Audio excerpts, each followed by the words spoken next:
اعوذ باللہ من الشیطان الرجیم بسم اللہ الرحمن الرحیم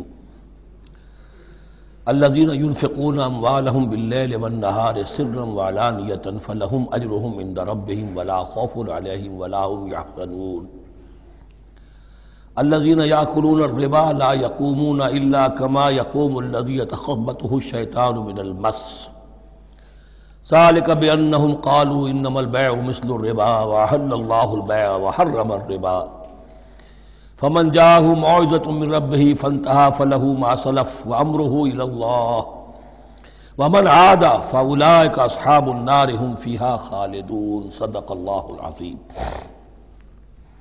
رب اشرح لي صدري ويسر لي أمري واحلل عقدة من لساني يفقهوا قولي۔ ابھی سورہ مبارکہ کا وہ رکوع ہم پڑھ رہے ہیں کہ جو آج کے حالات میں اہم ترین ہے،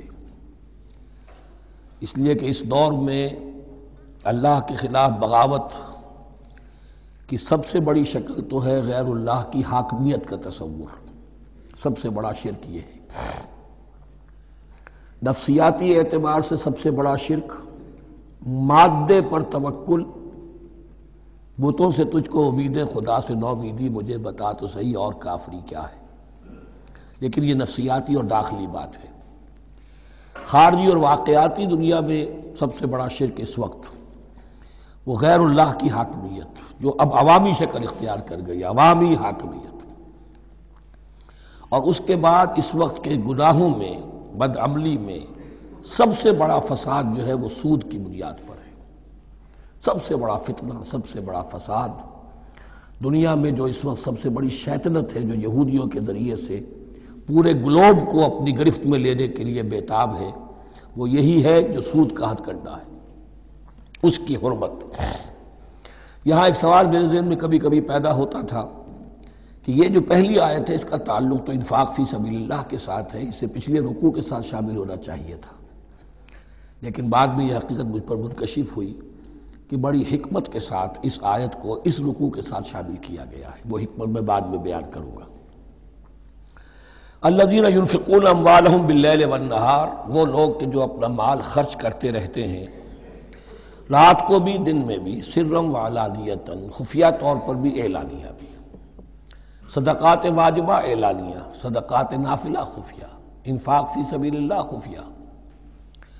فَلَهُمْ أَجْرُهُمْ عِنْدَ رَبِّهِمْ وَلَا خَوْفٌ عَلَيْهِمْ وَلَا هُمْ يَحْزَنُونَ، ان کے لیے ان کا اجر محفوظ ہے ان کے رب کے پاس، نہ ان پر کوئی خوف طاری ہوگا اور نہ ہی وہ کسی حزن سے دوچار ہوں گے۔ الَّذِينَ يَأْكُلُونَ الرِّبَا، اب ربا کا مسئلہ شروع ہو رہا ہے، جو سود کھاتے ہیں۔ وجہ کیا ہے؟ اصل مسئلہ ہے اس سرپلس ویلیو کا۔ آپ کا کوئی شغل ہے، آپ کی ملازمت ہے، آپ کما رہے ہیں، آپ کا خرچ پورا ہو رہا ہے، کچھ بچت بھی ہو رہی ہے۔ اب اس بچت کا اصل مصرف کیا ہے؟ یسألونک ماذا ينفقون قل العفو، اصل راستہ تو یہ ہے کہ اس کو دے دو اللہ کی راہ میں، یا محتاجوں کو یا اللہ کے دین کو۔ لیکن اب جو سود خورانہ ذہنیت ہے وہ یہ کہ اس بچت کو بھی مزید کمائی کا ذریعہ بناؤ، یہ سود خورانہ ذہنیت ہے۔ لہذا اصل میں سود خوری انفاق کا کی ضد ہے، اور یہ عقدہ مجھ پر کھلا جبکہ القرآن یفسر بعضہ بعضا، اس اصول کے تحت جب سورہ روم کی آیات کا میں نے مطالعہ کیا، وہاں یہی شکل آپ کو نظر آئے گی کہ ان دونوں کو مقابلے میں لایا گیا ہے، اللہ کی رضا جوئی کے لیے انفاق اور ربا، سود پر رقم دینا۔ وما آتیتم من ربا لیربو فی اموال الناس فلا یربو عند اللہ، جو کچھ تم دیتے ہو سود پر کہ وہ بڑھے لوگوں کے مال میں، محنت وہ کر رہا ہے اور آپ اس کی کمائی میں سے آپ وصول کر رہے ہیں اپنے اس سرمایہ کی وجہ سے۔ تو یہ گویا کہ آپ کا مال اس کے مال میں اس کی محنت سے بڑھ رہا ہے۔ الذی ما آتیتم من ربا لیربو فی اموال الناس فلا یربو عند اللہ، اللہ کے ہاں بڑھوتری نہیں ہوتی۔ وما آتیتم من زکاۃ تریدون وجہ اللہ فَأُولَٰئِكَ هُمُ الْمُضْعِفُونَ، اور وہ جو تم زکوٰۃ اور صدقات میں دے دیتے ہو اللہ کی رضا جوئی کے لیے، تو وہ ہیں جو دوہرے چوہرے کر رہے ہیں، ان کا مال بڑھ رہا ہے، اس کی بڑھوتری ہو رہی ہے۔ تو انفاق فی سبیل اللہ، صدقات، زکوٰۃ، اس کے بالمقابل، اس کے برعکس ہے، اپنی اس بچت کے مال کو اور آپ کو معلوم ہے آج کی بینکنگ سسٹم کا سب سے زیادہ زور بچت کی اسکیم، اور یہ سب کا سب جو ہے در حقیقت saving bank, saving account, save کرو، لیکن سیو کرو مزید کمانے کے لیے۔ سیو جو ہے اس لیے نہیں ہے کہ اپنا پیٹ کاٹو اور غرباء کو دو، اپنا سٹینڈرڈ آف لیونگ کم کرو اور اللہ کے دین کے لیے خرچ کرو، یہ نہیں، بلکہ اس لیے کہ وہ جو تم بچاؤ وہ ہمیں دو، تاکہ وہ ہم سود پر زیادہ رقم، زیادہ شرح سود پر دوسروں کو دیں اور تھوڑا شرح سود تمہیں دے دیں۔ اب اس کے برعکس سے الذین یاکلون الربا، جو لوگ سود کھاتے ہیں، لا یقومون الا کما یقوم الذی یتخبطہ الشیطان من المس، وہ نہیں کھڑے ہوتے مگر ان کی طرح سے کہ جن کو شیطان نے مخبوط الحواس بنا دیا ہو چھو کر۔ یہاں عام طور پر یہ سمجھا گیا کہ یہ قیامت کے دن کا نقشہ ہے، یہ قیامت کے دن کا نقشہ تو ہوگا ہی، اس دنیا میں بھی سود خوروں کا حال یہی ہے۔ اور اگر ان کا نقشہ دیکھنا ہو تو کسی سٹاک ایکسچینج کو جا کے دیکھ لیجئے، معلوم ہوگا دیوانے ہیں، پاگل ہیں، چیخ رہے ہیں، دوڑ رہے ہیں، بھاگ رہے ہیں، وہ انسان نہیں نظر آتے اس وقت جو بھی کچھ ہو رہا ہوتا سٹاک ایکسچینج کے اندر۔ مخبوط الحواس انسان جو ہے وہ ہو جاتا ہے، یہ سود خوری کی وجہ سے۔ الذین یاکلون الربا لا یقومون الا کما یقوم الذی یتخبطہ الشیطان من المس ذلک بانہم قالوا انما البیع مثل الربا، اور ان کے سب سے بڑھ کر مخبوط الحواس ہونے کی کا مظہر یہ ہے، یہ اس لیے کہ وہ کہتے ہیں کہ بیع بھی تو ربا کی طرح ہے، بیع بھی تو سود ہے۔ میں نے 100 روپے کا مال خریدا، 110 میں بیچ دیا، 10 بچ گئے، یہ ربا ہے، ربا جائز ہے۔ 100 روپے کسی کو دیے اور 110 لیے، یہ سود ہو گیا۔ بھائی کیوں ہو گیا؟ 100 روپے کی شے دے دی، یہ 100 روپیہ دے دیا، کیا فرق پڑا؟ 10 لاکھ کا مکان بنایا، 4000 کے قرضے کے ماہانہ کرائے پر دے دیا، جائز ہو گیا۔ 10 لاکھ کسی کو دیا اور اس سے 4000 روپیہ مہینہ دینا شروع کیا، یہ سود ہو گیا، حرام ہو گیا۔ عقلی طور پر یہ باتیں ہیں کہ جو سود کے حامیوں کی طرف سے کہی جاتی ہیں۔ انما البیع مثل الربا، بیع میں بھی جو نفع ہوتا ہے، ربح اور ربا، یہ میں اس وقت بیان کر چکا ہوں سورہ بقرہ کے دوسرے رکوع کے ضمن میں۔ تو یہ جان لیجئے کہ اس ظاہری سی مناسبت کی وجہ سے ان کا مخبوط الحواس لوگ جو ہیں وہ اس دونوں کے اندر کوئی فرق محسوس نہیں کرتے۔ یہاں اللہ تعالیٰ نے ان کے قول کا عقلی جواب نہیں دیا، بلکہ جواب کیا دیا؟ احل اللہ البیع وحرم الربا، اللہ نے بیع کو حلال قرار دیا ہے اور ربا کو حرام قرار دیا ہے۔ اب تم بات یہ کرو، اللہ کو مانتے ہو یا نہیں؟ رسول کو مانتے ہو یا نہیں؟ قرآن کو مانتے ہو کہ نہیں؟ یا اپنی عقل کو مانتے ہو؟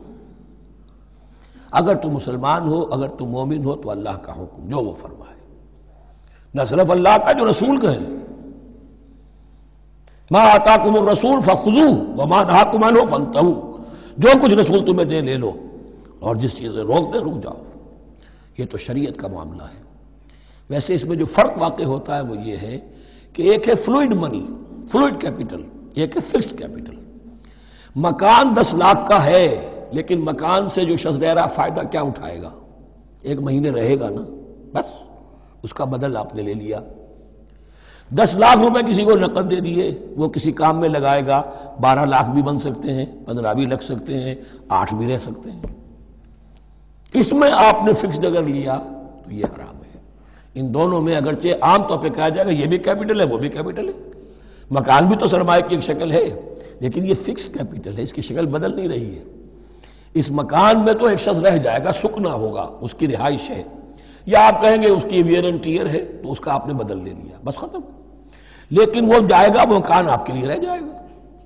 لیکن یہ کہ 10 لاکھ جس کو دیا نقد، وہ کاروبار کرے گا، کچھ اور کہیں لگائے گا، اس کے اندر اضافہ بھی ہو سکتا ہے، کمی بھی ہو سکتی ہے، اس میں پھر فکسڈ پروفٹ لینا یہ ہے حرام، اور ان دونوں میں کوئی مناسبت نہیں۔ لیکن اللہ تعالیٰ نے یہ جواب نہیں دیا، جواب دیا احل اللہ البیع وحرم الربا فمن جاءہ موعظۃ من ربہ فانتہی فلہ ما سلف، تو جس شخص کے پاس اس کے رب کی طرف سے یہ نصیحت پہنچ گئی اور وہ باز آ گیا، رک گیا، فلہ ما سلف، تو جو کچھ پہلے وہ لے چکا ہے وہ اس کا ہے، وہ اسے واپس نہیں لیا جائے گا، حساب کتاب نہیں کیا جائے گا کہ تم اتنا سود کھا چکے ہو واپس کرو۔ لیکن اس کا یہ مطلب بھی نہیں کہ اس کا کوئی گناہ ان پر نہیں ہوگا. وَأَمْرُهُ إِلَى اللَّهِ، اللہ کے حوالے رہے گا، معلق رہے گا. اللہ چاہے گا تو معاف بھی کر دے گا اور اللہ چاہے گا تو پچھلے سود کے اوپر بھی اس کی سرزنش ہوگی. امرہ الی اللہ. ومن عاد، لیکن اس نصیحت کے آنے کے بعد بھی جس نے دوبارہ یہ حرکت کی، فاولئک اصحاب النار هم فیہا خالدون، تو یہ جہنمی ہے اور اس میں ہمیشہ ہمیشہ رہیں گے. یمحق اللہ الربا ویربی الصدقات، اللہ تعالیٰ ربا کو مٹاتا ہے، دباتا ہے. اور ہمارے زمانے میں شیخ محمود احمد مرحوم نے ایک کتاب لکھی ہے مین اینڈ منی، اس میں ثابت کیا ہے جہاں جو یہ سود کا معاملہ چلتا ہے تین چیزیں ساتھ ساتھ بڑھتی چلی جاتی ہیں. جتنا سود بڑھے گا ان امپلائمنٹ بڑھے گی، انفلیشن بڑھے گی، نتیجے میں انٹرسٹ ریٹ بڑھے گا. جیسے انٹرسٹ ریٹ بڑھے گا ان امپلائمنٹ مزید ہوگی، انفلیشن زیادہ ہوگی. اٹس اے ویشس سرکل، اور اسی کے نتیجے میں تباہی ہو جاتی ہے. چھپی رہتی ہے وہ تباہی. وہ تو ایک ہی وقت میں بینک کرپٹ ہوگا کوئی بینک، بڑے بڑے بینک جو ہیں دیوالے نکلیں گے. ابھی جو کوریا کا حشر ہو رہا ہے اور جو اس سے پہلے روس کا ہو چکا ہے، یہ سارا جو ہے یہ یوں سمجھیے شیش محل کی طرح ہے. اس میں تو ایک پتھر پڑے گا تو ٹکڑے ہو جائیں گے. ومن عاد فاولئک اصحاب النار هم فیہا خالدون. یمحق اللہ الربا ویربی الصدقات، اللہ تعالیٰ پالتا ہے، صدقات کو پالتا ہے، بڑھاتا ہے اللہ کے ہاں. وہ آیت میں سنا چکا ہوں آپ کو، سورہ روم کی 39ویں آیت ہے یہ. وما آتیتم من ربا لیربو فی اموال الناس فلا یربو عند اللہ وما آتیتم من زکاۃ تریدون وجہ اللہ فاولئک هم المضعفون. واللہ لا یحب کل کفار اثیم، اور اللہ کو ہرگز پسند نہیں ہے وہ سب کہ جو ناشکرے ہیں اور گناہ گار ہیں. ان الذین آمنوا وعملوا الصالحات واقاموا الصلاة وآتوا الزکاة لهم اجرهم عند ربهم ولا خوف علیہم ولا هم یحزنون. ہاں جو لوگ ایمان لائیں اور نیک عمل کریں.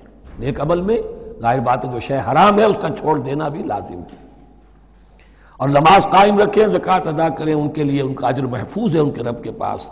ولا خوف علیہم ولا هم یحزنون. یا ایھا الذین آمنوا اتقوا اللہ وذروا ما بقی من الربا، اے ایمان والو اللہ کا تقوی اختیار کرو اور چھوڑ دو جو رہ گیا ہے سود میں سے. آج فیصلہ کر لو کہ جو بھی کچھ تمہیں کسی کو قرض دیا تھا اب اس کا سود چھوڑو. یا ایھا الذین آمنوا اتقوا اللہ وذروا ما بقی من الربا ان کنتم مؤمنین، اگر تم مومن ہو. فَإِن لَمْ تَفْعَلُوا، اور اگر تم نے ایسا نہ کیا، باز نہ آئے، فَاعْذَنُوا، تو کان کھول کر سن لو، بِحَرْبٍ مِّنَ اللَّهِ وَرَسُولِهِ، اللہ اور اس کے رسول کی طرف سے اعلان جنگ. یہ الٹیمیٹم ہے اگر باز نہیں آتے سود سے. دیکھیے کسی اور گناہ پر یہ بات نہیں آئی، اللہ اور اس کے رسول کی طرف سے اعلان جنگ. وَإِن تُبْتُمْ فَلَكُمْ رُءُوسُ أَمْوَالِكُمْ، اگر تم توبہ کرو تو تمہارے جو اصل راس المال ہے وہ تمہیں لوٹا دیے جائیں گے. سود چھوڑ دو، راس المال واپس لے لو. لا تظلمون ولا تظلمون، نہ تم ظلم کرو سود لے کر اور نہ تم پر ظلم کیا جائے کہ تمہارا راس المال بھی دبا دیا جائے. لا تظلمون ولا تظلمون. وَإِن كَانَ ذُو عُسْرَةٍ، اور اگر تمہارا جو مقروض ہے وہ تنگی میں ہے، وہ تنگ دستی میں ہے، فَنَظِرَةٌ إِلَىٰ مَيْسَرَةٍ، تو انہیں انتظار کرو، پھر اسے مہلت دو کہ اس کی ہاں کشادگی پیدا ہو جائے، آسانی سے وہ آپ کی رقم، آپ کا قرض واپس کر سکے. لیکن اس سے بھی آگے وَأَن تَصَدَّقُوا خَيْرٌ لَكُمْ، تم صدقہ ہی کر دو. تمہارا بھائی غریب تھا، اس کو تم نے قرض دیا تھا، کوئی سود لے کر کھا بھی چکے ہو، اب جو ہے سود، اب تو باقی سود کو تو چھوڑا ہی ہے، اگر وہ راس المال بھی بخش دو اس کو، یہ انفاق ہو جائے گا، یہ قرض حسنہ اللہ کو ہو جائے گا، یہ تمہارا جو ہے ذخیرہ آخرت بن جائے گا.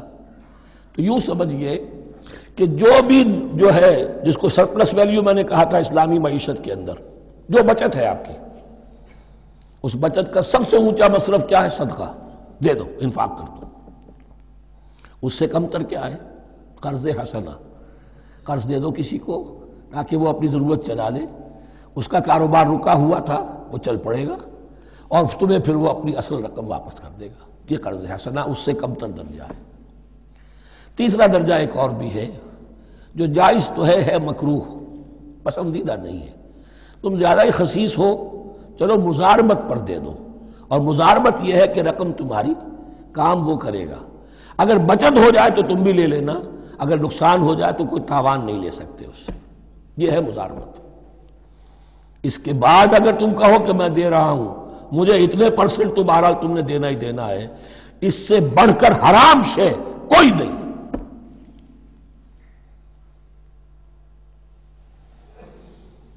وَإِنْ كَانَ ذُو عُسْرَةٍ فَنَظِرَةٌ إِلَىٰ مَيْسَرَةٍ، تو اگر وہ ہے مقروض تمہارا وہ تنگی میں ہے پھر انتظار کرو، اسے مہلت دو اس کی کشائش تک. وَأَن تَصَدَّقُوا خَيْرٌ لَكُمْ، اور اگر تم صدقہ ہی کر دو، خیرات کر دو، دے دو، بخش دو، وہ تمہارے لیے بہتر ہوگا. ان کنتم تعلمون، اگر تم جانتے ہو، اگر وہ حکمت تمہارے اندر آ گئی ہے، اگر تم اولو الالباب ہو، اگر تم سمجھدار ہو، تو جو کچھ تمہیں بچت اس سے ہوگی، جو اللہ کے ہاں اجر و ثواب ملے گا، وہ تمہیں یہ رقم واپس لے کر جو ہے اس سے کیا مل جائے گا. وَاتَّقُوا يَوْمًا تُرْجَعُونَ فِيهِ إِلَى اللَّهِ، یہ آیت آخری آیت ہے قرآن کی نزول کے اعتبار سے. آیت ڈرو اس دن سے، تو دیکھیے وہی آیت یاد کیجئے. وَاتَّقُوا يَوْمًا لَا تَجْزِي نَفْسٌ عَن نَفْسٍ شَيْئًا وَلَا يُقْبَلُ مِنْهَا شَفَاعَةٌ وَلَا يُؤْخَذُ مِنْهَا عَدْلٌ وَلَا هُمْ يُنصَرُونَ. وَاتَّقُوا يَوْمًا لَا تَجْزِي نَفْسٌ عَن نَفْسٍ شَيْئًا وَلَا يُقْبَلُ مِنْهَا عَدْلٌ وَلَا تَنفَعُهَا شَفَاعَةٌ وَلَا هُمْ يُنصَرُونَ. وَاتَّقُوا يَوْمًا تُرْجَعُونَ فِيهِ إِلَى اللَّهِ، ڈرو اس دن سے جس دن کے لوٹا دیے جاؤ گے تم اللہ کی طرف. ثُمَّ تُوَفَّىٰ كُلُّ نَفْسٍ مَا كَسَبَتْ، پھر ہر جان کو پورا پورا دے دیا جائے گا جو کمائی اس نے کی ہوگی. وَهُمْ لَا يُظْلَمُونَ، اور ان پر کوئی ظلم نہیں ہوگا.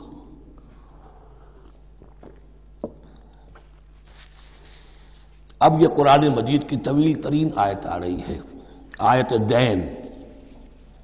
کوئی قرض کا معاملہ ہے، کوئی قرض کا معاملہ ہے کہ آپ نے کسی کو قرض دیا، یا کوئی کاروباری معاملہ ہے، اشتراک ہے جس میں کہ جو بھی ہوگا بعد میں نتائج نکلیں گے. ان سب کے بارے میں حکم ہے کہ لکھ لیا کرو. ہم کیا کرتے ہیں قرض دیتے ہوئے، اب دوست ہے، بھائی ہے، عزیز ہے، کیا لکھوانا، اس سے کیا کہے گا، اعتماد نہیں ہے. کاروبار شروع ہو گیا، زبانی باتیں کر لی، اس کے بعد رو رہے ہیں، چیخ رہے ہیں، چلا رہے ہیں. جو حدیث میں آتا ہے کہ اللہ تعالیٰ 3 قسم کے لوگوں کی فریاد سنتا ہی نہیں. ایک وہ جو قرض دیتے ہوئے یا کوئی معاملہ کرتے ہوئے لکھواتا تو ہے نہیں اور بعد میں روتا ہے. ایک وہ کہ جو اپنی بیوی کے ہاتھوں تنگ بھی ہے اور شکوہ بھی کرتا ہے، شکایت بھی کرتا ہے، فریاد بھی کرتا ہے، طلاق نہیں دیتا. اللہ نے راستہ کھولا ہوا ہے تمہارے لیے، تو اللہ ویسے لوگوں کی فریاد نہیں سنتا. تیسرا مجھے یاد نہیں. یا ایھا الذین آمنوا اذا تداینتم بدین الی اجل مسمى فاکتبوہ، اے اہل ایمان جب بھی تم کوئی معاملہ کرو قرض کا ایک وقت معین تک کے لیے، تو وقت معین ہونا چاہیے. یہ قرض دے رہے ہیں، کب واپس ہوگا. فاکتبوہ، تو اس کو لکھ لیا کرو. یہ فعل امر ہے، الامر للوجوب، واجب ہے یہ. ولیکتب بینکم کاتب بالعدل، اور چاہیے کہ کوئی لکھنے والا تمہارے مابین عدل کے ساتھ، لکھنے والا کوئی ڈنڈی نہ مار جائے، انہیں بھی چاہیے کہ وہ صحیح لکھے. ولا یاب کاتب ان یکتب کما علمہ اللہ فلیکتب، اور کسی بھی شخص کو جسے اللہ نے سکھایا ہوا ہے کتابت لکھنے کا کام، تو اس کو انکار نہیں کرنا چاہیے لکھنے سے. اللہ نے اسے یہ علم دیا ہے، اسے چاہیے کہ لکھ دے. اس لیے کہ اس معاشرے میں پڑھے لکھے لوگ تو بہت کم ہوتے تھے. اب بھی یہ ہوتا ہے، عرائض نویس وغیرہ ہوتے ہیں، وثیقہ نویس ہوتے ہیں، پیسے دے کے ان کو جو لکھواتے ہیں. لیکن اگر کوئی وثیقہ نویس جو ہے بے ایمانی کرے اور لکھنے میں کوئی کمی کر جائے، تو جو جس کے اوپر ذمہ داری ہے اسے نقصان پہنچ جائے گا. وَلْيَكْتُبْ بَيْنَكُمْ كَاتِبٌ بِالْعَدْلِ، اور چاہیے کہ لکھنے والا تمہارے مابین انصاف کے ساتھ لکھے. وَلَا يَأْبَ كَاتِبٌ أَن يَكْتُبَ كَمَا عَلَّمَهُ اللَّهُ فَلْيَكْتُبْ، اور نہ انکار کرے کوئی لکھنے والا اس سے کہ وہ لکھے جیسے اللہ نے اسے سکھایا ہے، تو لکھنا چاہیے. وَلْيُمْلِلِ الَّذِي عَلَيْهِ الْحَقُّ، لکھتے وقت املا وہ کرائے جس کے ذمے رقم آ رہی ہے، جس پر حق آ رہا ہے. علیہ الحق، وہ لکھوائے. جس کا مال ہے وہ نہ لکھوائے، جس پر ذمہ داری آ رہی ہے وہ لکھوائے، کہ میں کیا ذمہ داری لے رہا ہوں. وَلْيَتَّقِ اللَّهَ رَبَّهُ، اور اللہ سے ڈرتا رہے اپنے رب سے. وَلَا يَبْخَسْ مِنْهُ شَيْئًا، اور لکھوانے میں اس میں سے کوئی شے کم نہ کر دے. فَإِنْ كَانَ الَّذِي عَلَيْهِ الْحَقُّ سَفِيهًا، اب اگر وہ جو مقروض ہے، جو قرض دے رہا ہے، جس کے ذمے کوئی ذمہ داری آ رہی ہے، وہ ناسمجھ ہے یا بوڑھا ہے، ضعیف ہے، اور لا یستطیع ان یمل، یا اس کے اندر یہ اتنی صلاحیت نہیں ہے کہ املا کرا سکے. یہاں املا کے معنی میں ہے. ہوا فلیملل ولیہ بالعدل، تو اگر وہ نہیں املا کرا سکتا تو اس کا کوئی ولی ہو، اس کا کوئی وکیل ہو، اس کا کوئی اٹارنی ہو، وہ اس کی طرف سے اس کو لکھوائے۔ واستشہدوا شہیدین من رجالکم، یہ ایک آیت چل رہی ہے ابھی، پورے رکوع کے اوپر ایک آیت پھیلی ہوئی ہے، سوائے آخر میں تھوڑا سا حصہ دوسری آیت آئے گی۔ واستشہدوا شہیدین من رجالکم، اور گواہ بنا لیا کرو دو اپنے مردوں میں سے، فإن لم یکونا رجلین، اور اگر دو مرد دستیاب نہ ہو، فرجل وامرأتان، تو ایک مرد اور دو عورتیں، ممن ترضون من الشہداء، اور وہ بھی دونوں کے نزدیک مقبول ہوں شہداء، کہ ہاں دونوں کو اعتماد ہے ان پر۔ اب یہ جو سوال آ گیا کہ ایک مرد کی جگہ دو عورتیں، دو مرد یا پھر ایک مرد کا ہونا تو لازم ہو گیا، محض عورت کی گواہی نہیں چلے گی، لیکن اس کا آیا مسئلہ ہر قسم کے معاملے کا ہے یا قرض اور مالی معاملات میں وثیقہ نویسی کا، یہ ایک علیحدہ مسئلہ ہے، یہ تو باتیں پھر فقہا کے ہاں تفصیل سے ملتی ہیں، لیکن یہ مسئلہ موجود ہے کہ دو مرد، اور اگر دو مرد دستیاب نہ ہوں تو ایک مرد اور دو عورتیں، تو سوال تو پیدا ہو گیا کہ کیا عورت کی گواہی عادی ہے؟ ان تضل احداہما فتذکر احداہما الاخری، مبادا ان میں سے کوئی ایک بھول جائے تو یاد کرا دے دوسری۔ عقلی سوال پیدا ہو گیا، کیا مرد نہیں بھول سکتا؟ کیا جواب ہے اس کا؟ جواب یہ ہے کہ واقعتاً اللہ تعالیٰ نے عورت کے اندر نسیان کا مادہ زیادہ رکھا ہے۔ الا یعلم من خلق وہو اللطیف الخبیر، کیا وہی نہ جانے گا جس نے پیدا کیا ہے؟ اس نے پیدا کیا ہے، وہ جانتا ہے۔ نسیان کا مادہ کیوں زیادہ رکھا یہ بھی سمجھ لیجیے، عقلی بات ہے، منطقی بات ہے۔ She has to play the role of number 2، اسے مرد کے تابع رہنا ہے، جو نمبر 2 ہوتا ہے اس کے اوپر، اس کے کبھی احساسات کے اوپر، کبھی جذبات کے اوپر کوئی نہ کوئی کوفت، کوئی قدورت آتی ہے، اور اس میں اللہ تعالیٰ نے ان کا سیفٹی والو رکھا ہوا، بھول جانا، اگر بھولنا نہ ہو، یاد ماضی عذاب ہے یا رب چھین لے مجھ سے حافظہ میرا، یہ نسیان جو ہے یہ بھی ایک بہت بڑی نعمت ہے، ورنہ تو کوئی صدمہ دل سے اتری نا، کوئی غصہ کبھی ختم ہوئی نا، تو بھولنے کا معاملہ یہ سیفٹی ویلو اللہ نے عورت میں زیادہ رکھا ہے، اس لیے کہ اسے مرد کے تابع ہو کر رہنا ہے، اور جب تابع ہو کر رہنا ہے تو اسے زیادہ اس کے احساسات پہ، جذبات پر زیادہ مواقع آئیں گے کہ اس کو کچھ زخم پہنچے، اس کے لیے یہ سیفٹی ویل کے نسیان ہے، یہ زیادہ رکھ دیا گیا ہے۔ ان تضل احداہما فتذکر احداہما الاخری، اب یہ کہ اگر یہ بات سمجھ میں نہ آتی تب بھی اللہ کا حکم ہے ماننا ہے، اگر فس کیپٹل اور فلوئڈ کیپٹل کا فرق سمجھ میں نہیں آتا تب بھی بیع حلال ہے، ربا حرام ہے، اللہ خیر صلی اللہ احل اللہ البیع وحرم الربا، لیکن اگر حکمت سمجھ میں آ جائے تو نور علی نور۔ ولا یأبی الشہداء اذا ما دعوا، اور نہ انکار کریں گواہ جب کہ ان کو بلایا جائے، اب گواہی کے لیے بلایا جائے تو گواہ نہیں آ رہے، نخرہ کر رہے، نہیں، ان کو آنا چاہیے۔ ومن اسلم ممن کتم شہادتہ شہادت من اللہ ہے، جو اللہ کی کوئی گواہی جو ہے اگر چھپائی ہے تو بہت بڑا ظلم ہے۔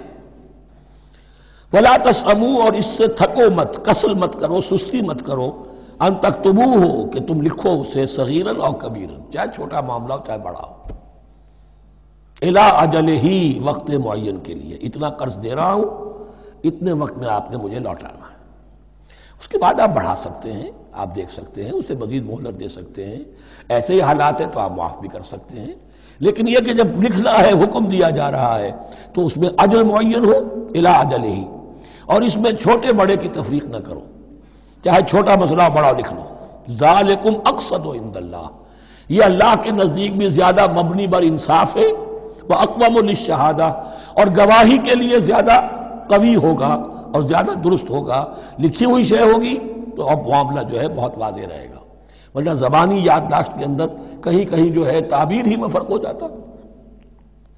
وعدنا اللہ ترتابوا، اور یہ اس کے بہت قریب ہے کہ تم بھولو گے نہیں، الا ان تکون تجارۃ حاضرۃ تدیرونها، الا یہ کہ کوئی لین دین ہو، تجارت ہو جو حاضر ہوتی ہے دست بدست، آپ نے سودا دیا، اس نے پیسے دے دیے، اب کیش میں وہ دے دیجئے یا آپ دینا چاہیں تو، ورنہ یہ شریعت میں لازم نہیں ہے۔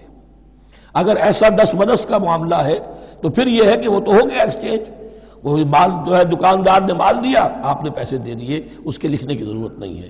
الا ان تکون تجارۃ حاضرۃ تدیرونها بینکم، تو اگر وہ تجارت ہو کہ نقد تمہاری چلتی ہے، آپس میں لین دین ہو رہا ہے، فلیس علیکم جناح الا تکتبوها، تو کوئی حرج نہیں ہے تم پر کہ اسے نہ لکھو۔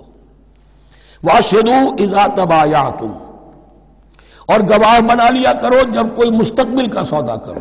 یہ بیع سلم جو ہوتی ہے یہ مستقبل کا سودا ہے، قرض کا سودا ہے۔ بیع سلم بھی ایک طرح کا قرض ہے۔ آج آپ طے کرتے ہیں کسی شخص سے، کسی کاشتکار سے، زمیندار سے کہ اگلا موسم جو آئے گا فصل کا، گیہوں کی فصل کا، تو اتنے روپے من کے حساب سے 500 من گندم میں آپ سے لوں گا، یہ بیع سلم کہلاتی ہے، اور اس میں لازم ہے کہ پوری قیمت ابھی ادا کر دیں۔ لیکن اس میں بھی کہ اس وقت آپ کو اتنی گندم دینی ہے، اس کو لکھوا لو اور اس پر 2 گواہ بنا لو۔ واشہدوا اذا تبایعتم ولا یضار کاتب ولا شہید، اور نہ نقصان پہنچایا جائے کسی لکھنے والے کو یا گواہ کو، اور نہ نقصان پہنچائے کوئی لکھنے والا یا گواہ۔ یہ یضار دونوں کے لیے آ جائے گا، یہ معروف بھی ہے اور مجور بھی ہے۔ نہ ضرر پہنچایا جائے اور نہ ضرر پہنچائے، نہ کوئی کاتب اور نہ کوئی شہید گواہ۔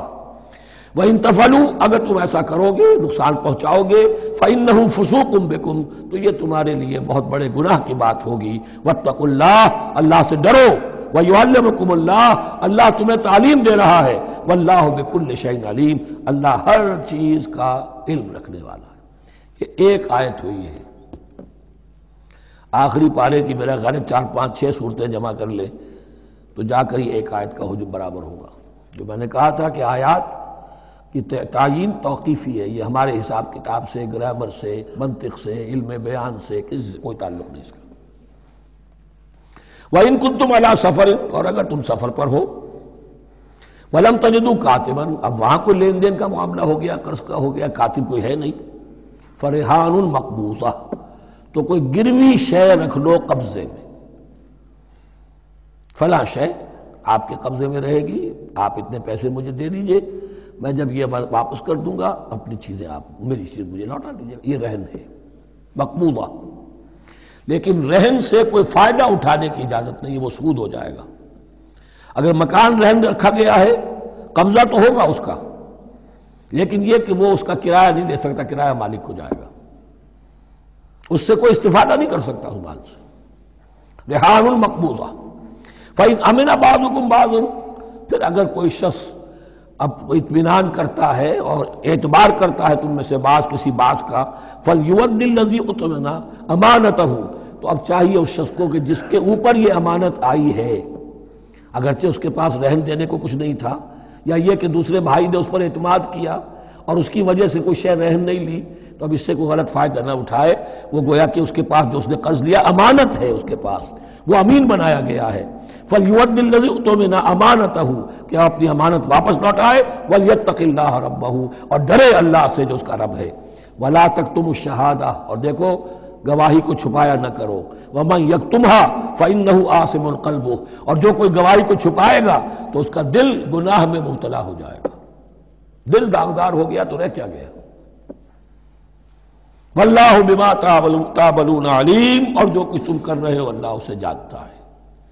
اللہ کے فضل و کرم سے آخری رکوع پر ہم پہنچ گئے، اور یہ بڑا ایک یوں سمجھئے 3 آیتوں پر مشتمل رکوع ہے، جیسے کہ وہ رکوع جو ہم نے پڑھا تھا جس میں آیت الکرسی 4 آیتیں ہیں وہ، اور یوں کہا جا سکتا ہے کہ یہ 2 رکوع ایک دوسرے کے بالکل بالمقابل ہیں اپنی عظمت میں اور مقام میں۔ آیت الکرسی کی جگہ یہاں ایک دعا کی آیت ہے، جامع ترین دعا جو آئے گی آخری آیت میں، للہ ما فی السماوات و ما فی الارض۔ اکثر و بیشتر آپ دیکھیں گے سورتوں کے اختتام پر یہ الفاظ پھر آتے ہیں، اللہ ہی کا ہے جو کچھ بھی ہے آسمانوں اور زمین میں۔ وَإِن تُبْدُوا مَا فِي أَنفُسِكُمْ أَوْ تُخْفُوهُ، اور جو کچھ تمہارے دلوں میں ہے خواہ تم اسے ظاہر کرو خواہ چھپاؤ، يُحَاسِبْكُمْ بِهِ اللَّهُ، اللہ تم سے محاسبہ کر لے گا، تمہاری نیتیں اس کے علم میں ہیں۔ ان اللہ لا ينظر الى صوركم ولا الى اموالكم ولكن ينظر الى قلوبكم واعمالكم، اللہ تمہاری صورتوں کو نہیں دیکھتا، تمہارے مال و دولت کو نہیں دیکھتا، تمہارے دل کو دیکھتا ہے، تمہارے اعمال کو دیکھتا ہے۔ تو دل میں جو کچھ ہے خواہ کتنا ہی چھپا لو، اللہ کے محاسبے سے نہیں بچو گے۔ فَيَغْفِرُ لِمَن يَشَاءُ وَيُعَذِّبُ مَن يَشَاءُ، پھر وہ بخش دے گا جس کو چاہے گا اور عذاب دے گا جس کو چاہے گا۔ اختیار مطلق اللہ کے ہاتھ میں ہے۔ ہمارے ہاں اہل سنت کا عقیدہ یہی ہے، اللہ پر لازم نہیں ہے کہ وہ نیکوکار کو اس کا جزا ضرور دے اور بدکار کو اس کی سزا ضرور دے۔ اللہ کرے گا ایسا، یہ دوسری بات ہے، لیکن اللہ کی شان اس سے بہت اعلیٰ اور عرفہ ہے کہ اس پر کسی شے کو لازم قرار دیا جائے۔ اس کا اختیار مطلق ہے، مطلق ہے۔ یفعل اللہ ما یرید، یفعل اللہ ما یشاء۔ اہل تشیع کا کہنا یہ ہے کہ اللہ پر عدل واجب ہے۔ اہل سنت کہتے ہیں اللہ عدل کرے گا، جزا و سزا میں عدل ہوگا، یہ ہم مانتے ہیں، واقعہ ہے، لیکن ہم یہ نہیں کہتے کہ اللہ پر عدل واجب ہے۔ اللہ پر کوئی شے واجب نہیں، بلکہ اللہ نے تو کتب علی نفسہ الرحمہ، اپنے اوپر واجب کیا ہے رحمت کو۔ وجوب کا لفظ جو آتا ہے اللہ پر تو وہ تو رحمت کا ہے، کتب علی نفسہ الرحمہ، اللہ نے اپنی ذات کے اوپر واجب کر لیا رحمت کو۔ واللہ علی کل شیء قدیر، اور اللہ ہر چیز کی قدرت رکھتا ہے۔ آمن الرسول بما انزل الیہ من ربہ والمؤمنون، ایمان لائے رسول صلی اللہ علیہ وسلم اس چیز پر کہ جو نازل کی گئی ان کی جانب ان کے رب کی طرف سے۔ غور طلب بات ہے، یہ بڑا باریک نکتہ ہے۔ نبی پر جب وحی آئی ہے کیسے پہچان لیا کہ یہ بدروح نہیں ہے، یہ جبرائیل ہے؟ آخر کوئی اشتباہ بھی تو ہو سکتا تھا، پہلا تجربہ تھا۔ اس سے پہلے نہ آپ نے کہانت سیکھی، نہ آپ نے کوئی اور اس طرح کی نفسیاتی ایکسرسائزز کی۔ آپ تو کاروباری آدمی تھے، ایک بہت ہی بھرپور زندگی گزار رہے ہیں، اہل و عیال والے ہیں، کاروبار کر رہے ہیں، ہائی ایسٹ لیول کا کاروبار ہے، تو فطرت جو ہے وہ پہچانتی ہے۔ نبی کی فطرت وہ اتنی پاک اور صاف ہوتی ہے کہ اس کے اوپر کوئی بدروح کا کوئی اثر ہو ہی نہیں سکتا۔ اگرچہ اس میں ایک اور واقعہ میں نے ایک جگہ پڑھا تھا، وہ میں پھر کسی وقت موقع آیا تو سناؤں گا آپ کو، اس وقت نہیں ہے۔ بہرحال ہمارے لیے بڑی تسکین کی بات ہے کہ اللہ تعالیٰ نے رسول کے ایمان کے تذکرے کے ساتھ ہمارے ایمان کا تذکرہ کیا۔ آمن الرسول بما انزل الیہ من ربہ والمؤمنون، ایمان لائے رسول صلی اللہ علیہ وسلم اس چیز پر جو نازل کی گئی ان کی جانب ان کے رب کی طرف سے، اور ایمان لائے صاحب ایمان۔ اللہم ربنا اجعلنا منہم، اللہم ربنا اجعلنا منہم۔ کل آمن باللہ وملائکتہ وکتبہ ورسلہ، یہ دوسرا مقام ہے سورہ بقرہ کے اندر جس میں ایمان کے جو اجزاء ہیں ان کو گنا گیا ہے۔ یاد ہے آیت البر، لیس البر ان تولوا وجوہکم قبل المشرق والمغرب ولکن البر من آمن باللہ والیوم الآخر والملائکۃ والکتاب والنبیین۔ یہاں بھی اسی طرح ہے، کل آمن باللہ وملائکتہ وکتبہ ورسلہ لا نفرق بین احد من رسلہ۔ اور یہ تیسری مرتبہ بات آ گئی ہے کہ رسولوں کے درمیان کوئی تفریق نہیں کی جائے گی۔ کہاں؟ پہلے تو آیا تھا 16ویں رکوع میں، لا نفرق بین احد منہم ونحن له مسلمون، اور اس سے بھی پہلے آیا تھا والذین یؤمنون بما انزل الیک وما انزل من قبلک، وہ لوگ جو ایمان رکھتے ہیں اس پر بھی جو ہے نبی آپ پر نازل کیا گیا اور اس پر بھی جو آپ سے پہلے نازل کیا گیا۔ لا نفرق بین احد من رسلہ، ہم اس کے رسولوں میں سے کسی کے مابین کوئی تفریق نہیں کرتے۔ تفضیل اسی صورت میں ثابت ہے، تلک الرسل فضلنا بعضهم علی بعض منهم من کلم اللہ ورفع بعضهم درجات وقالوا سمعنا واطعنا، وہی بات کہ جو کہی گئی تھی جب ان سے کہا گیا تھا واسمعوا، کیا کہا تھا انہوں نے؟ سمعنا وعصینا، سمعنا واطعنا، وہ کہتے ہیں ہم نے سنا اور مانا۔ غفرانک ربنا، ہماری درخواست ہے پروردگار، تیری بخشش مانگتے ہیں۔ غفرانک، نون پر زبر ہے، مفعول ہے، نسألک غفرانک، اے اللہ ہم تجھ سے سوالی ہیں، تجھ سے طلب کرتے ہیں، درخواست کرتے ہیں تیری مغفرت کا، وَإِلَيْكَ الْمَصِيرُ، اور تیری ہی جانب لوٹ جانا ہے۔ یہاں پر وہ ایمان بالآخرہ بھی آ گیا جو یہاں اوپر نہیں آسان، آمن باللہ وملائکتہ وکتبہ ورسلہ، پھر رسولوں کے ضمن میں لا نفرق بین احد من رسلہ، لیکن اس کے بعد وَإِلَيْكَ الْمَصِيرُ، مغفرت اور اللہ کی طرف ہی لوٹ جانا ہے ہمارا، اس میں ایمان بالآخرہ آ گیا۔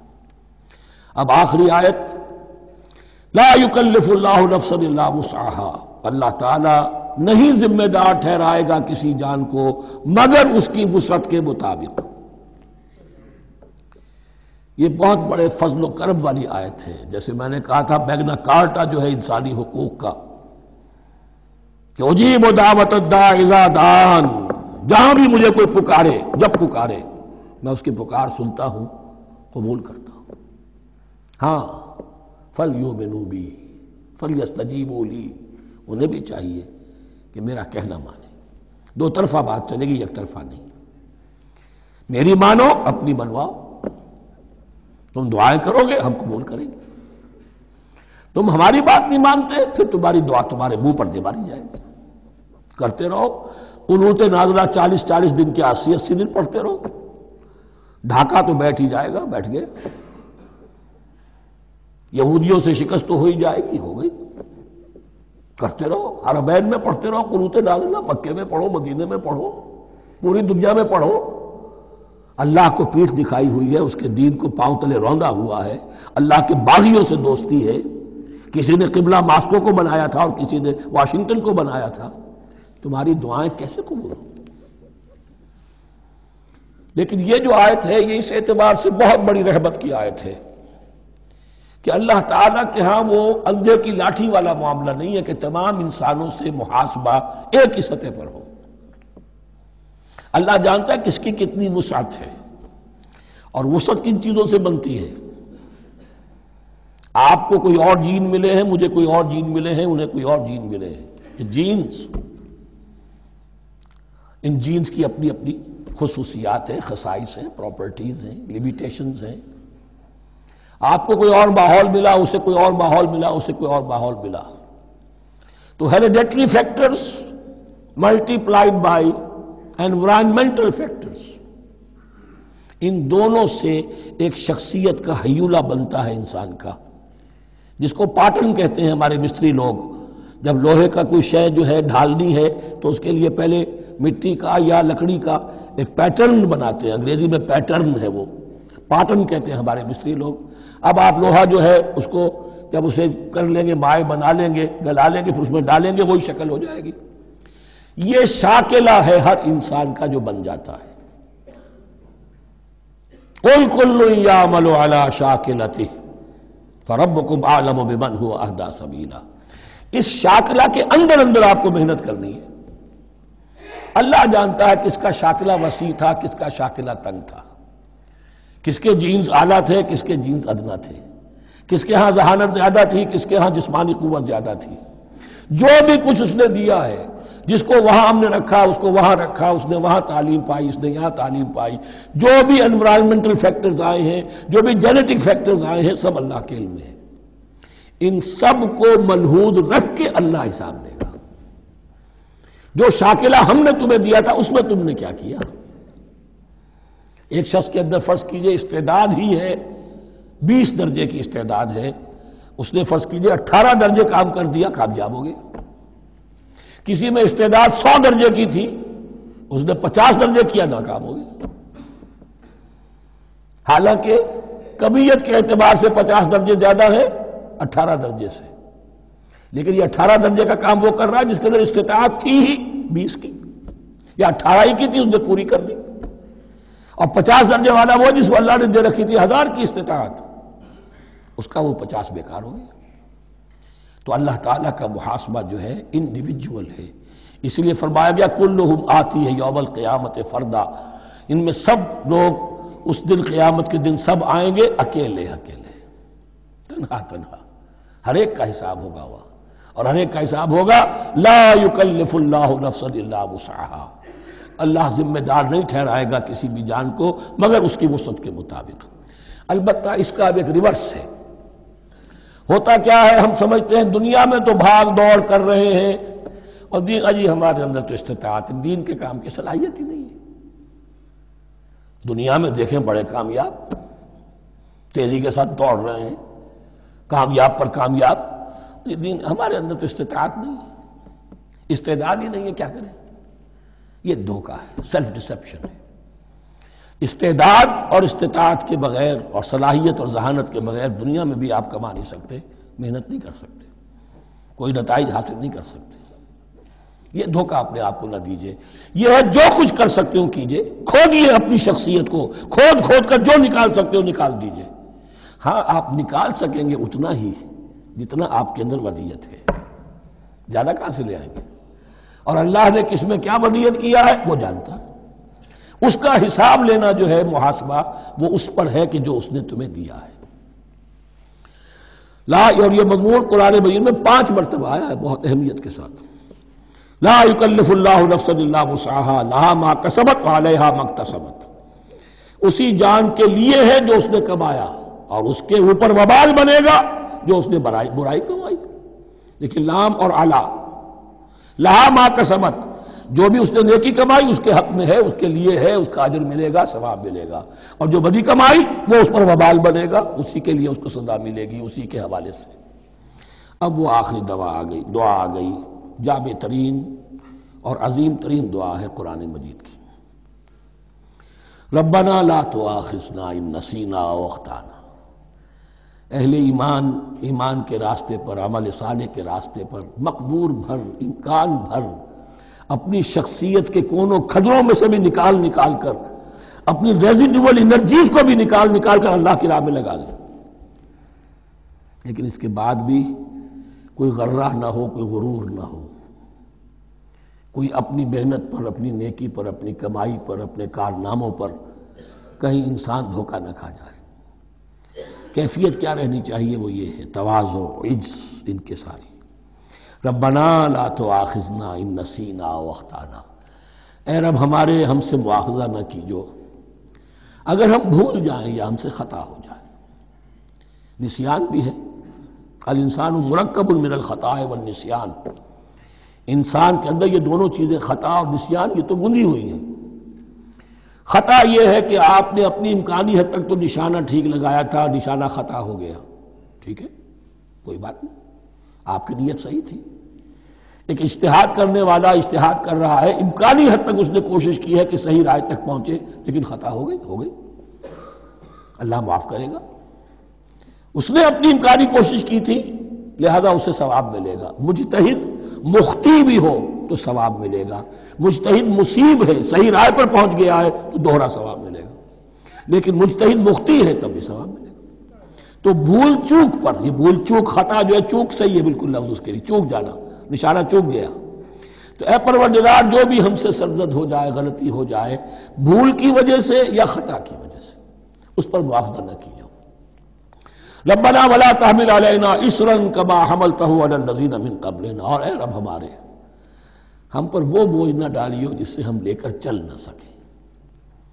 دیکھیے ایک حمل ہوتا ہے جس سے حمال کا لفظ بنا ہے، جس کو لے کر انسان چلتا ہے۔ حمال اس بوری کو یا بوجھ کو اٹھا کر چل رہا ہے، جو آپ کی طاقت میں ہے اور جس سے لے کر آپ چل سکیں وہ ہے حمل، اور جو ہو آپ کو بٹھا دے، اسر اس کو کہتے ہیں۔ یہ لفظ سورہ اعراف میں پھر آئے گا، یضع عنہم اسرہم والاغلال التی کانت علیہم۔ حضور کی شان یہ بھی تھی کہ انہوں نے لوگوں کے بوجھ جو ان کی طاقت سے بڑھ کر تھے ان کے کندھوں سے اتار دیے۔ ربنا ولا تحمل علینا اصرا کما حملتہ علی الذین من قبلنا، اے اللہ تو نے بڑے بڑے بھاری بوجھ ہم سے پہلے لوگوں پر ڈالے۔ شریعت بھی پہلے بھاری تھی، بہت سے معاملات ہم نے دیکھ لیے، روزہ ہمارے لیے کتنا آسان کر دیا گیا، رات کو نکال دیا روزے سے، کہہ دیا خاص طور پہ کھاؤ پیو ضرور، سحری ضرور کرو، تسحروا فإن فی السحور برکہ، کتنی آسانی ہے۔ رات میں تعلق زن و شو کی اجازت ہے، وہاں ان کے روزے میں چپ بھی تھا، چپ بھی رہو، نہ کھاؤ نہ پیو، نہ تعلق زن و شو، نہ گفتگو، تو آسانی کی ہے۔ ان کے ہاں یوم سبت کا حکم تھا اتنا سخت، کوئی کام نہیں کرو گے۔ ہمارے ہاں وہ تھوڑے سے وقت کے لیے، اذا نودی للصلاۃ من یوم الجمعۃ فاسعوا الی ذکر اللہ وذروا البیع، اذان سے لے کر اور نماز کے ادا ہو جانے تک ہر کاروبار دنیاوی حرام ہے، لیکن اس سے پہلے اس کے بعد آپ کر سکتے ہیں، تو آسانی ہے۔ ربنا ولا تحمل علینا اصرا کما حملته علی الذین من قبلنا ربنا ولا تحملنا ما لا طاقت لنا به، اور اے رب ہمارے، ہم پر وہ بوجھ نہ ہم پر عائد کی جو ہم پر ڈالیو جس کی کہ ہمارے اندر طاقت نہ ہو، واعف عنا، ہم سے درگزر فرماتا رہے، ہمیں معاف کرتا رہے، واغفر لنا، اور ہمیں بخشتا رہے۔ مغفرت کا لفظ جو ہے اس کو سمجھ لیجئے ڈھانپنا، مغفر کہتے ہیں خود کو، جو ہیلمٹ پہنا ہوتا ہے تاکہ گولی جو ہے وہ سر پہ لگے تو یہ آپ کو بچا لے، مغفر خود پہنتے تھے تلوار کے وار سے سر کو بچانے کے لیے، سر کو ڈھانپا ہوا مغفر سے، تو گناہ کو اللہ تعالیٰ اپنی رحمت سے ڈھانپ دے۔ واغفر لنا، ہماری خطاؤں کی پردہ پوشی فرما دے۔ ورحمنا، اور ہم پر رحم فرما۔ انت مولانا، تو ہمارا مولا ہے، والی ہے، ہمارا پشت پناہ ہے، مددگار ہے۔ اللہ ولی الذین آمنوا یخرجہم من الظلمات الی النور فانصرنا علی القوم الکافرین، بس ہماری مدد فرما کافروں کے مقابلے میں۔ انہی الفاظ پر وہ دعا ختم ہوئی تھی جو طالوت کے ساتھیوں نے کی تھی علیہ الصلوۃ والسلام۔ اصل میں یہ دعا اب تلقین کی جا رہی ہے، مرحلہ سخت آ رہا ہے، مرحلہ سخت ہے اور جان عزیز، تاب لاتے ہی بنے گی غالب۔ اب وہ مرحلہ آ رہا ہے، اس کے لیے تیار ہو جاؤ۔ یہ سارا حصہ جو ہے در حقیقت یہ تمہید ہے غزوہ بدر کی۔ بارک اللہ لی ولکم فی القرآن العظیم ونفعنی وإیاکم بالآیات والذکر الحکیم۔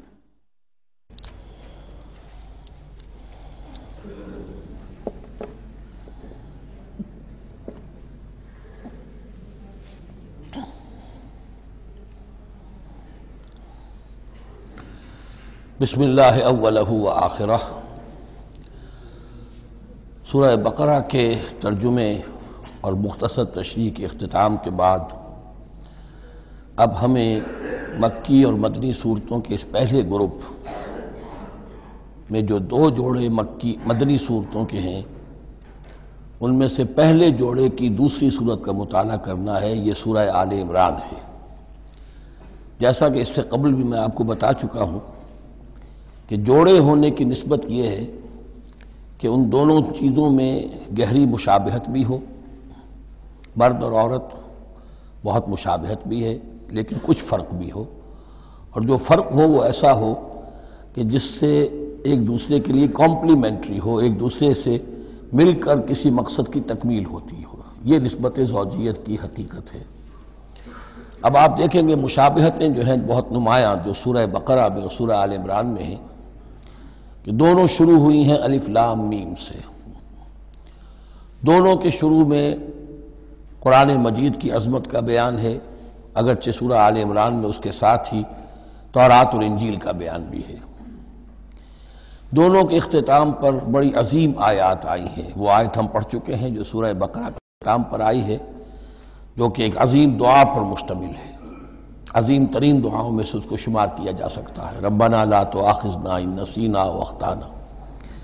سورہ آل عمران کے آخری رکوع میں بھی ایک نہایت جامع دعا آئی ہے، وہ 3-4 آیتوں میں پھیلی ہوئی ہے، بڑی جامع دعا ہے۔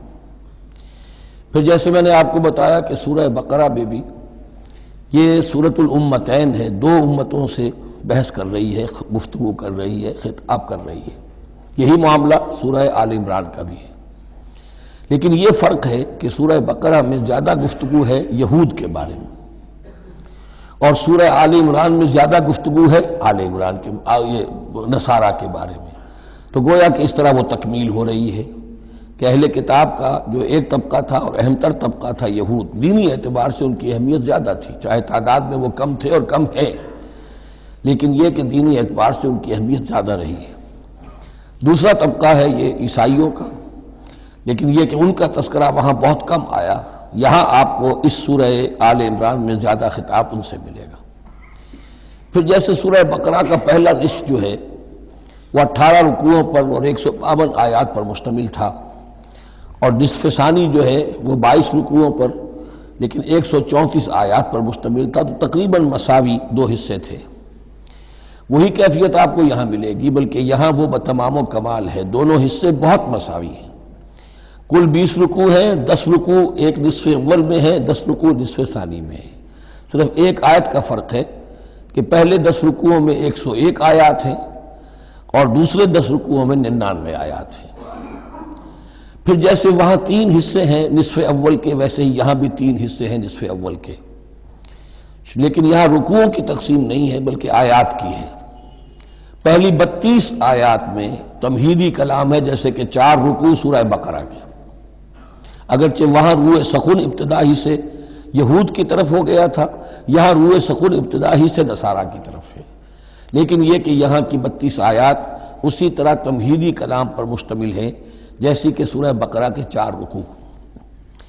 پھر یہاں 31 آیات براہ راست خطاب ہے نصارہ سے، خاص طور پر حضرت عیسیٰ علیہ السلام کی ولادت کن حالات میں ہوئی، کیا ان کا مقام اور مرتبہ تھا، کیا ان کی اصل حیثیت تھی، پھر یہ کہ ان کے ساتھ کیا معاملہ ہوا۔ یہ حصہ نازل بھی ہوا ہے سن 9 ہجری میں، جو شامل یہاں کر دیا گیا ہے، حالانکہ اس سورہ مبارکہ کا اکثر و بیشتر حصہ جو ہے وہ سن 3 ہجری میں غزوہ احد کے بعد نازل ہوا ہے، لیکن یہ کہ یہ حصہ جو ہے 31 آیات پر مشتمل نازل ہوا سن 9 ہجری میں۔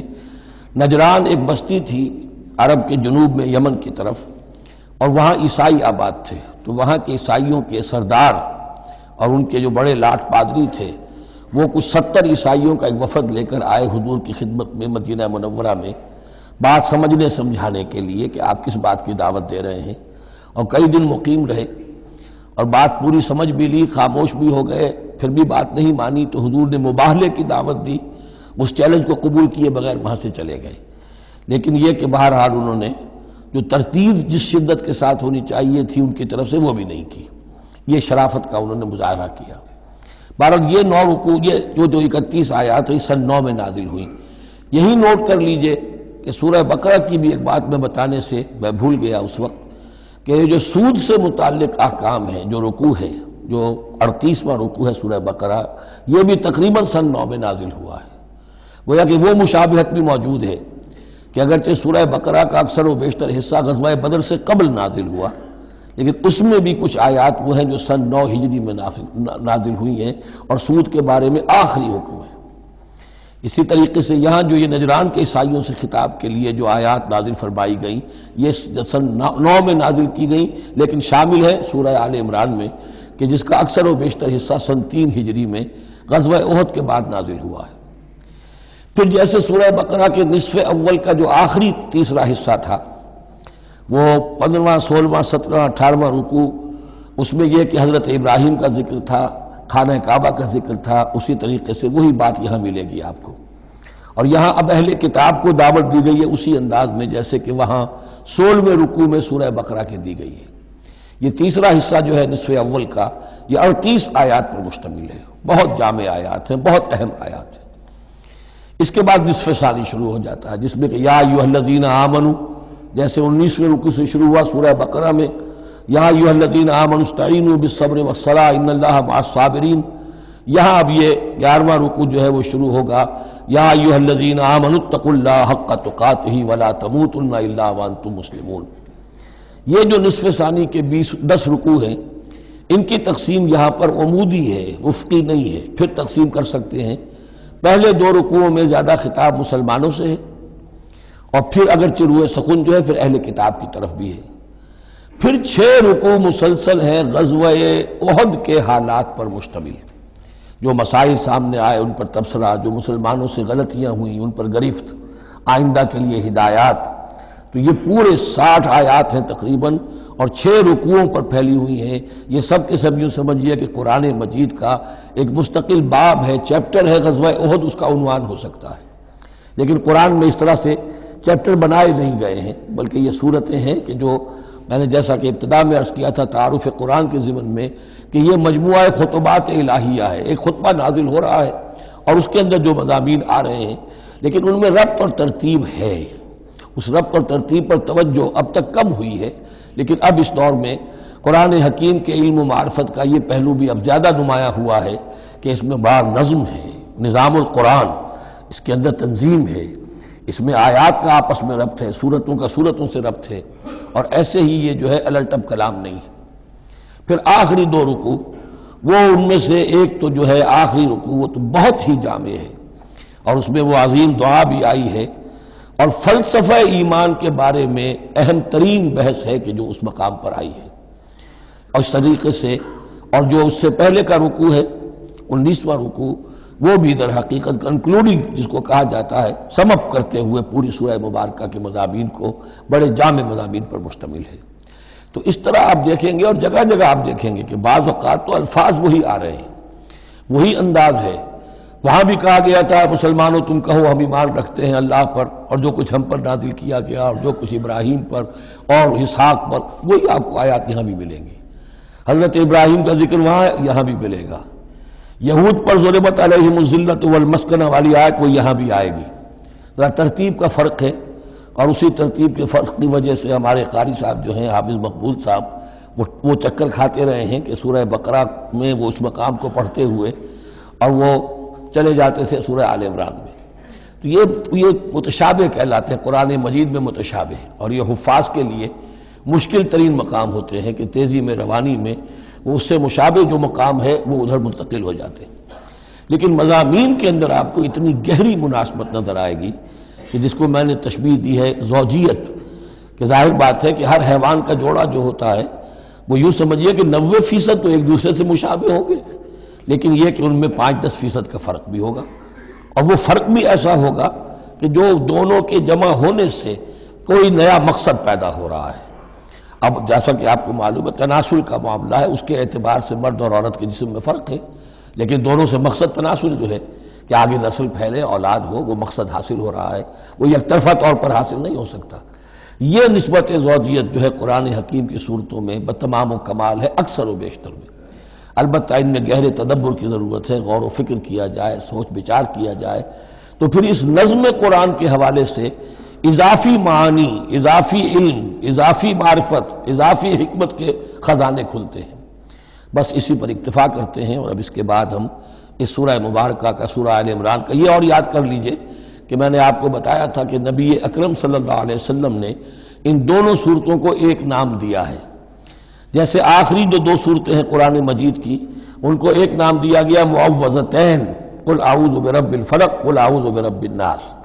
ان دونوں صورتوں کو ایک نام دیا گیا الزہراوین، 2 نہایت تابناک اور روشن صورتیں۔